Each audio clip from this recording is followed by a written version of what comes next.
think we're going to get many Roman Catholics, though. A couple things that stood out today that I think are really, again, just more kill shots. If we look at the texts from the Old Testament to the New Testament in a kind of a sample run here of texts that relate to what divine revelation says about those outside the faith or those with another religion, another God, another faith. And the reason this is important is that what's being missed in a lot of this discussion is the nature of worship. We can only worship God the way that God lays down. If we don't worship God the way that he lays down, for example, God always requires some notion of sacrificial offering as part of his worship, an altar.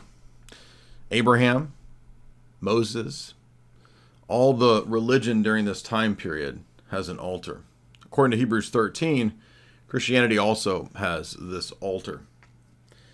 When we look at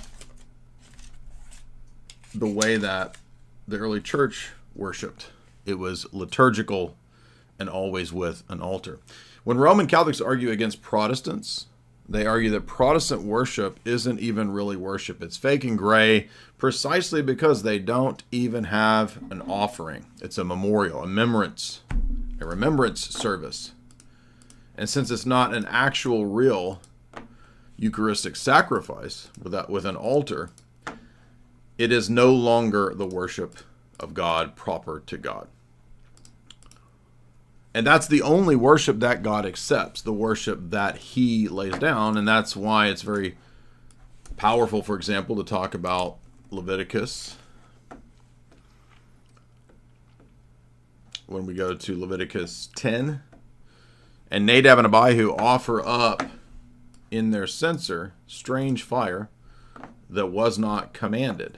And as a result of this profane worship being done in the way that God never said to do it, it ends up being something that kills. In the book of Corinthians, Paul says a very similar thing, that if you eat and drink unworthily, you can also die. That's how serious worship is. Thus, when we come to the texts that say, like Nostra Aetate 3 and Lumen Gentium 16, that Muslims worship and adore God, it is missing the entire purpose of what Christian theology has always said. Biblical theology, patristic theology. I will argue that Rome departs precisely by thinking that Islam in some way offers worship to God. Now, they tried to qualify this in the debate. Most of the Roman Catholics aren't even qualifying, but they try to say, well, we don't know necessarily if God accepts it, but it's still them worshiping in terms of some referent the one true God. But the whole reason that this is an issue, again, is because Vatican II gives the indifferentist position, the ecumenist position, that now there is a salvific role, according to Lumen Gentium 16, present in Islam. That's an ambiguous phrase. We're not exactly sure what it means when it says Muslims. The plan of salvation includes Muslims. Well, I mean, the plan of salvation it includes everyone. Everybody's open to being saved. So why would you even say the plan of salvation includes Muslims? Is there somebody who thought that Muslims can't be converted or saved? I mean, it's kind of crazy. Never heard of that. So when Lumen Gentium 16 says the plan of salvation includes Muslims,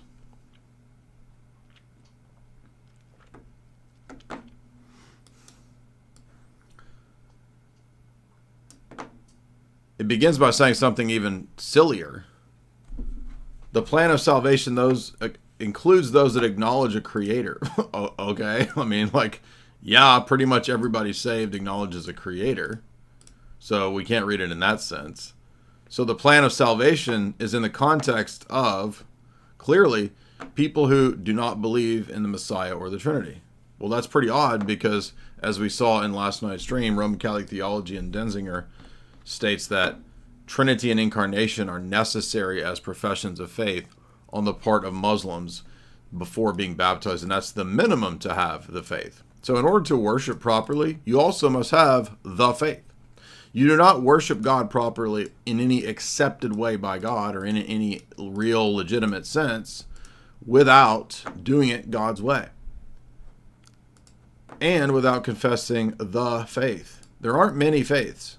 There's not an Abrahamic faith that is all of the so-called monotheistic religions. Because as we saw, there aren't 3 monotheistic religions. There are probably at least 10 that we listed. The perennialists, the Sikhists, some Zoroastrians, theistic Satanists, perhaps Marcionites, perhaps henotheism, the Druze, the Shakti Hindus, the Chaldai Buddhists, the Baha'i faith, are all monotheistic.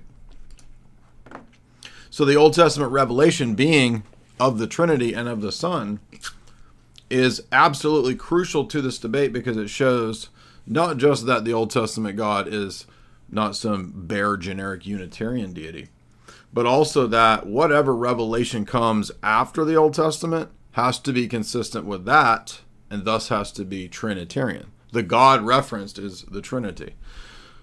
And that's enough to refute the premise that Trent Doherty had, that all I have to do is say that Muhammad is getting his idea of God from Jewish Old Testament revelation. Well, that's assuming that, quote, God is just the Unitarian reference of a single simple deity. But that's not the reference of God in the Old Testament. And hence why I went into great details talking about theophanies. But let's look at a few passages that tell us very clearly how we should